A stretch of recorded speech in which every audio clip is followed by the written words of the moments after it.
The Great Debaters Contest has consistently been the home of intellect and fantastic debates, and it's our pleasure to welcome you to another episode of the show.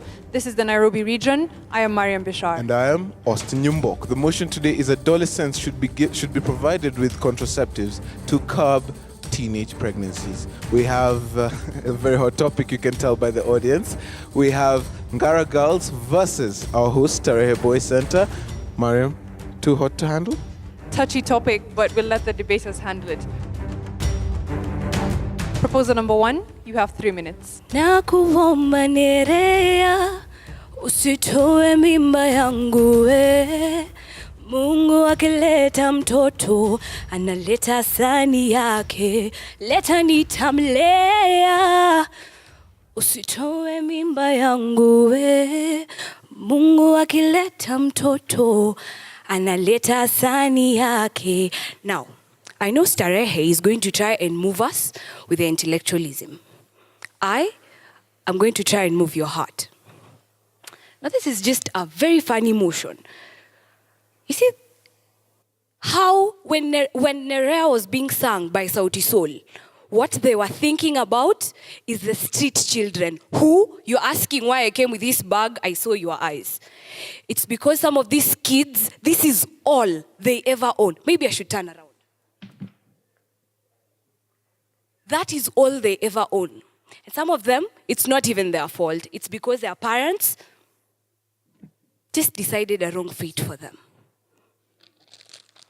Now, this is what you give them. This is a bun with some very funny smelling stuff. And this is what they are subjected to. This. Because their parents decided the wrong fate for them. And maybe it was not their fault. So if we give these kids contraceptives,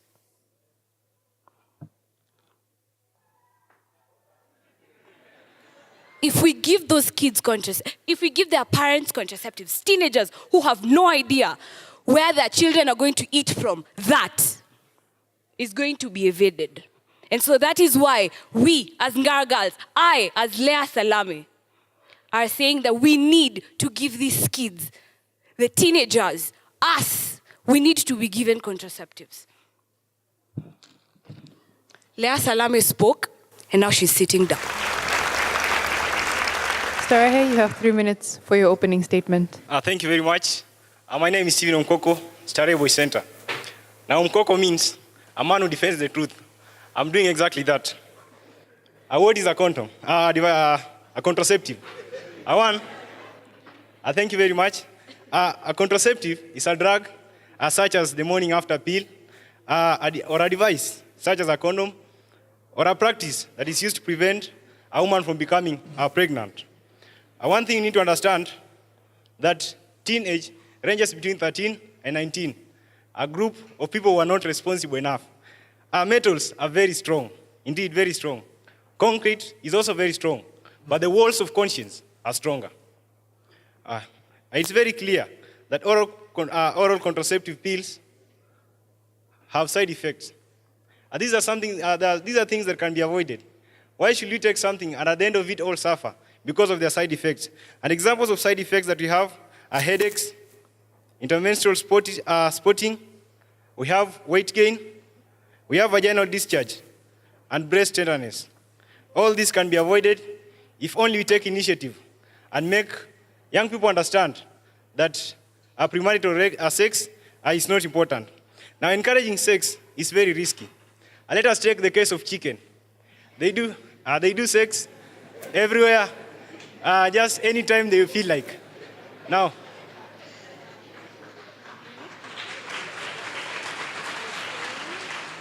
thank you very much. Now, we will not allow human dignity to be reduced to that level. As human beings, you have a reputation, and we must defend it. I'm one person who is very ready to ensure that that reputation is defended. It's very important that we notice that we have our parents, we have our grandparents, and very many people who lived before us. They never used contraceptives, but the moralness was in them, and therefore, they avoided this trouble. So it's very important that we also emulate them. And remember, when we tell you that using contraceptives is good, It's just like having a resigned attitude, in the sense that we are saying you cannot win the perspective of our youth. A resigned attitude is not important. We need to work very hard to ensure that we change the perspective of the youth, and especially the teenagers, because this is the time when they learn to be adults, and therefore they need to be taught in a very well manner. Now, encouraging the use of contraceptives, a person will not use a contraceptive if he's not having sex. So it is simply legalizing sex among teens and making sex a common practice. Now, when sex becomes a very common practice, it will reach a place whereby even when someone lacks a contraceptive, he'll have to engage in a sexual relationship. This will lead to spread of STIs, and at the same time, pregnancies will, in the long run, pregnancies will not be controlled. And as you understand, teenagers are still very responsible. They are not responsible enough to take care of other children. So it's very important, and the best method ever remains abstain, win conscience, and the rest will be taken. Time for cross-examinations now. Ladies, you have 3 minutes. Imagine I, Lara Oracha, a baby getting another baby. Is that even logic? It's not that I'm able to fend for that kid, but I don't even have the wisdom to that kid. So what generation are we bringing along? Starehe, that band is not even stinking enough. We're not encouraging sexual immorality, actually. We're saying it's already there, so let's try and curb it. Providing contraceptives to adolescents controls population growth. The economy becomes affordable. The government is able to sustain the number of people we have. Providing contraceptives also reduces high levels of illiteracy. Look at the girl seated around you, please. Isn't she pretty? Imagine her having 3 kids. Whoa, imagine that. 3 kids. She will not continue with school. She will just drop out. Having you wondered why you pay 50 shillings for a loaf of bread, it's basically wheat and water. It's because part of your money as a taxpayer has to go to hospitals for maternity use, simply because someone somewhere was not responsible. You know how much that is, around 1,000 a week. If this has not hit you, I know that point, the girl seated next to you having a baby. Think about it. Starehe, you have 3 minutes for your cross-examination.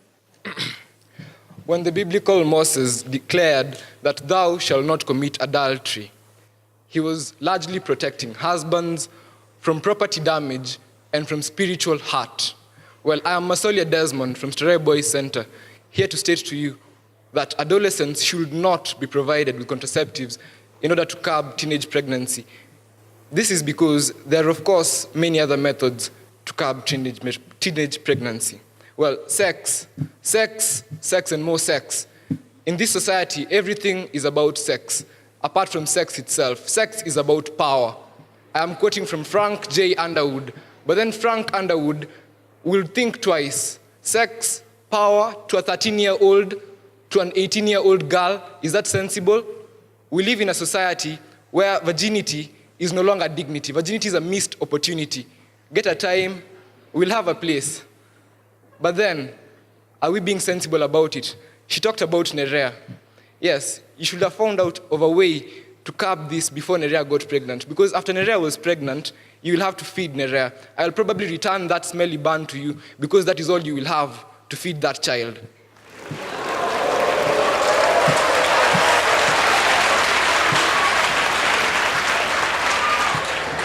Well, thank you. You're a teacher. Gloria comes to class late. She says, Madam, I'm sorry, I attended a family planning clinic. Wafula Munyonyi comes to your class and is sleeping and he tells you, well, sir, I'm very sorry, I was very tired last night. Well, by giving children condoms, this will be opening a new loophole in our system. Our children are supposed to be focusing on their academics between the age when they start school and until they finish their schooling. Unfortunately, introducing condoms to the students in schools will cost us a lot in terms of curriculum coverage, etc.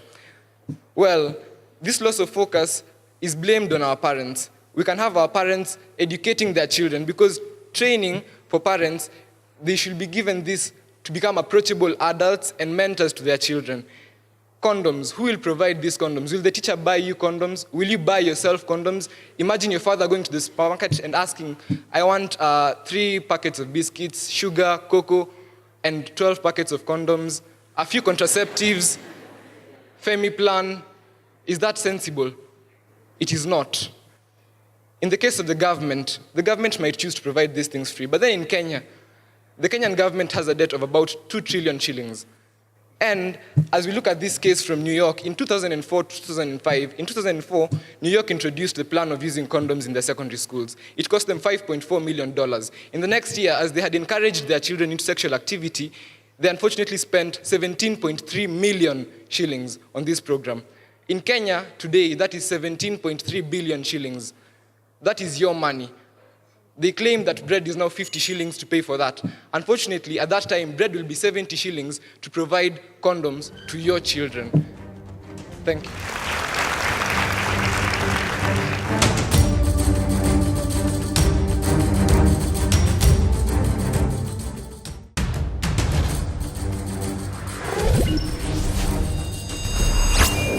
Thank you to the audience for those questions. The proposers have been asked, if we choose to provide contraceptives to adolescents, does that mean that they already had the intent to have sex? And the opposition have been asked, if we were to give education on premarital sex and such issues, wouldn't that serve as more of an encouragement than as a deterrent to young people having sex? We'll have them respond. Proposal number 3, you have 3 minutes. Since Stone Age, it's been said, don't engage in sexual immorality. How long will we wait for it? Now we are Homo sapien. Are we going to wait until Homo sapien for us to be told that don't engage in sexual immorality? How many times are we going to be told that?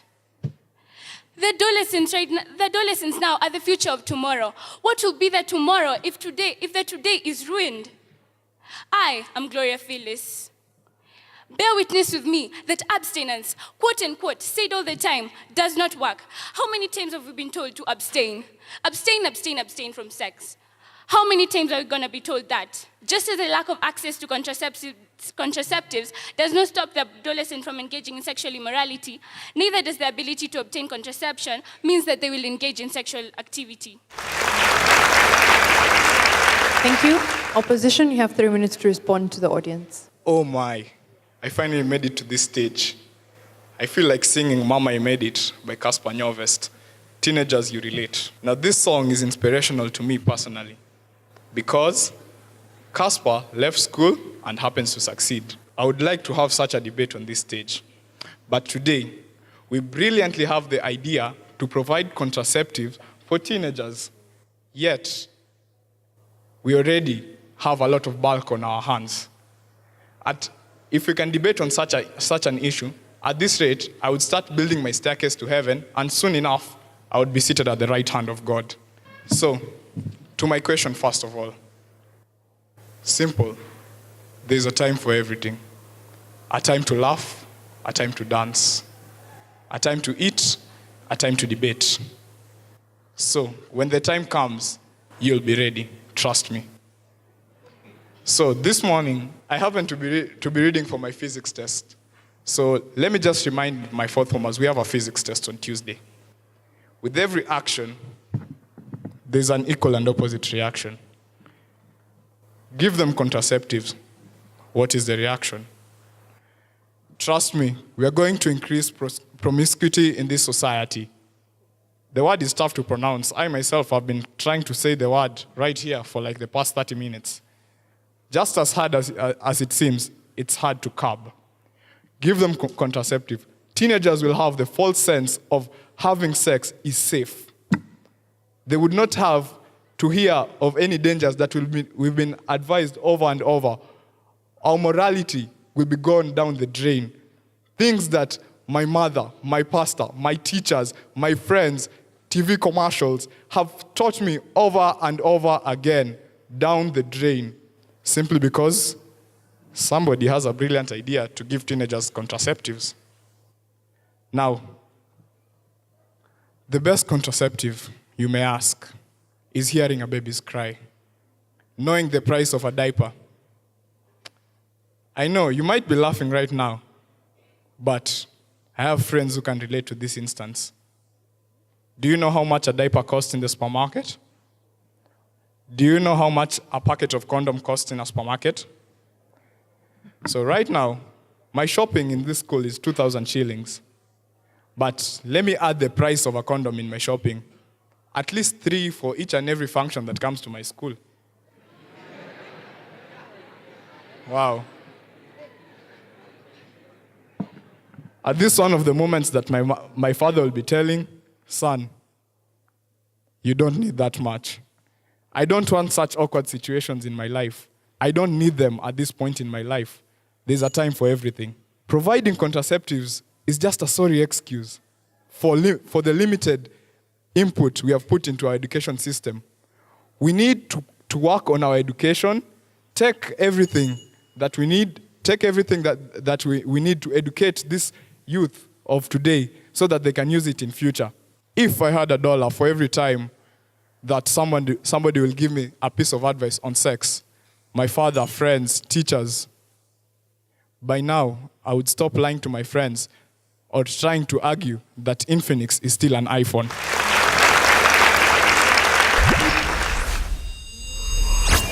We'll hear closing statements now. Ladies, you have a minute. I like how he mentioned the Bible. You know, there's time for everything. It's time to accept that where we are going, hellhole. Anyway, are you people not tired? Singing the same song, don't do this, don't do this. How long are we going to say that? How long of having illiterate people dropping out of school simply because they have to fend for kids? Are you not tired? Personally, I can't even sing again because my voice is gone. From singing Nerea, from since I entered the gate till I'm in the hall and I'm still singing. Sad. Now, aside from that, it's just not fair for these kids. You are a taxpayer. Do you know you pay money for tax so that those kids who have the teenagers who have kids immaturely can be paid for in the hospitals for maternity? Do you know that? But it doesn't pain you. Haikushiki anywhere. So for the sake, because your money is clearly not itching your pocket, because your head is clearly not where mine is, let your heart feel these poor kids in the streets who have nothing to eat, nothing to wear. Let's feel them.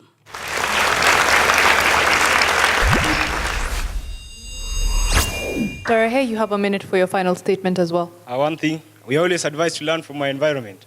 And today I learned from our environment that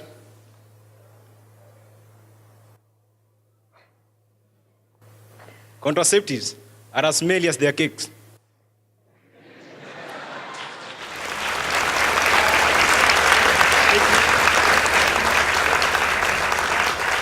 Thank you very much. One, use of contraceptives is a shortcut. Shortcuts are obviously wrong cuts. And let us zero in on parental guidance and perfect mentorship. Where you are, so long as you're older than anyone, you serve to be a parent. When the going gets tough, the tough get going. We are the tough ones, and we are ready to make others tougher so that we move together in moral uprightness. I would like to give them the best contraceptives, which is, and I emphasize, and I repeat, the best contraceptive is none other than saying no to sex.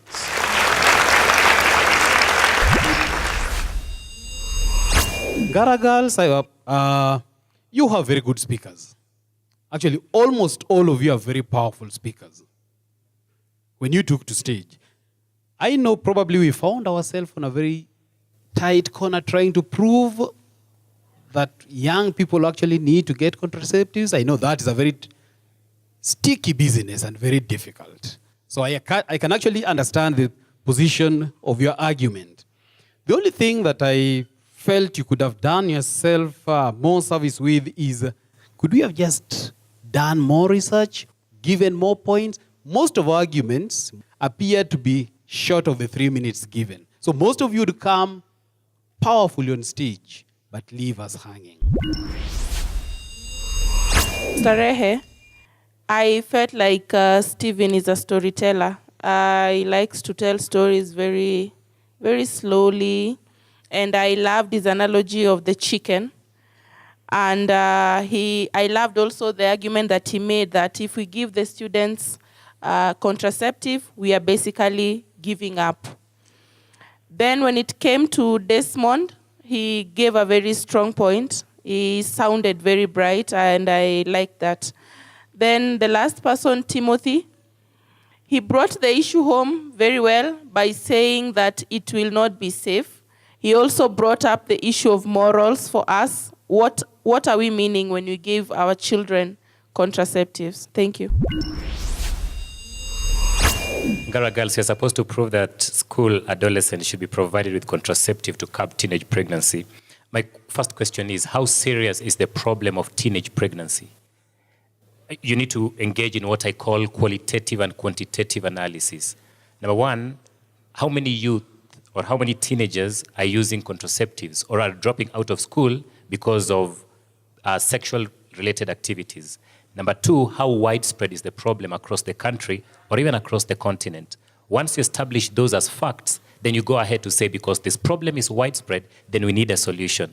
It might not be viable, but it's the only workable solution at the moment, because this problem is very prevalent in our society. Starehe boys, a team of 3 well-read gentlemen. However, the first speaker, I thought it was a weak start. I didn't have much to take home.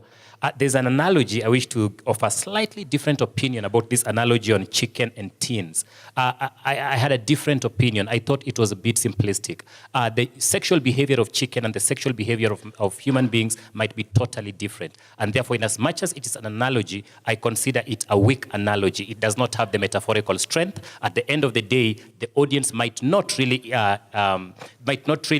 pick a lot from whatever thing you're talking about. However, Desmond, it was a very good presentation, and I love the aspect of cost. Who is going to cater for the provision of those particular contraceptives to the children? Very good argument. The example of United States of America, it was awesome, because you say the first time it was introduced, around $5 million was used. Then the following year, around 17, it means it keeps on increasing. And Kenya, we have urgent needs apart from just supplying contraceptives. In the words of the president, possibly we can say it's a non-issue at the moment. Timothy, finally, a very good speaker, as it has been mentioned, a storyteller, and I loved the way of speaking. However, for the team, I think there was just a little bit of no coordination in terms of the strength. You'd find that one debater or 2 debaters are quite strong, but one debater is not very much at par with the rest. Otherwise, Stephen, you came at your final submission was awesome. I was waiting to see what you're going to do with it. And the fact that you took it back to them, that is what I was waiting for, that at one point someone is going to address whatever thing was sitting on that particular table. But at the end of the day, when you went back to them, I thought that was quite awesome. Great presentation. Ngara girls, the judges awarded you 62%. Please give them a round of applause. Starehe Boys Center, the judges saw it fit to award you 71%. You're our winners for this debate. Well done to the ladies of Ngara Girls for a wonderful spirited fight. And of course, congratulations to our host, Starehe, for proving truly formidable. Thank you here in studio and those at home for watching and being with us. Follow us on Twitter and give us your feedback at Great Debaters EA. I am Mariam Bishar. And I am Austin Nyumbok. Catch you next time.